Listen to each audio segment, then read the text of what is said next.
আজকে আমি কথা বলবো অক্ষয় কুমারকে নিয়ে। খিলাড়ি অক্ষয় কুমার, এই মানুষটাকে নিয়ে কথা বলবো আমি। অক্ষয় কুমারের লাস্ট মুভি ছিল আপনার বড়ে মিয়াঁ ছোটে মিয়াঁ। এই মুভিটা ফ্লপ হয়ে গেছে, ডিজাস্টার মুভি। এবারে এই মুভিটা যখন ফ্লপ হয়ে গেল, অক্ষয় কুমারের কেরিয়ারটা একরকম আহ, এখান থেকে এখানে চলে এলো। এবারে অক্ষয় কুমার কিন্তু আর উঠে দাঁড়াতে পারছে না।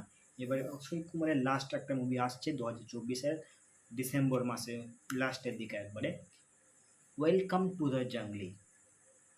ওয়েলকাম যে সিরিজের যতগুলো মুভি আছে, ওয়েলকাম, ওয়েলকাম ব্যাক, ঠিক আছে, এই মুভিগুলো কিন্তু সবগুলোই কিন্তু সুপার হিট মুভি।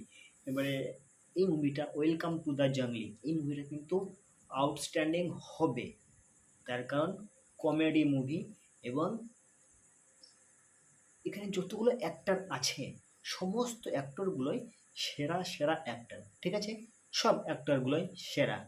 আর আমার মন বলছে অক্ষয় কুমারের মানে যেই অক্ষয় কুমারের যে কেরিয়ারটা এখান থেকে কিন্তু একটুকু ব্যাক হবে, ঠিক আছে, একটুকু ব্যাক হতে পারে।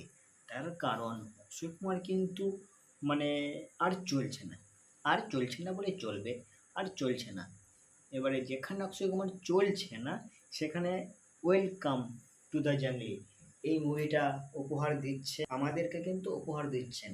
এবারে যখনই ওয়েলকাম টু দ্য জাংলি মুভিটা আসবে তখন আমার মন বলছে মুভিটা ব্লকবাস্টার হিট হবে। অক্ষয় কুমারের কেরিয়ারটা একটুকু ঠিক হবে।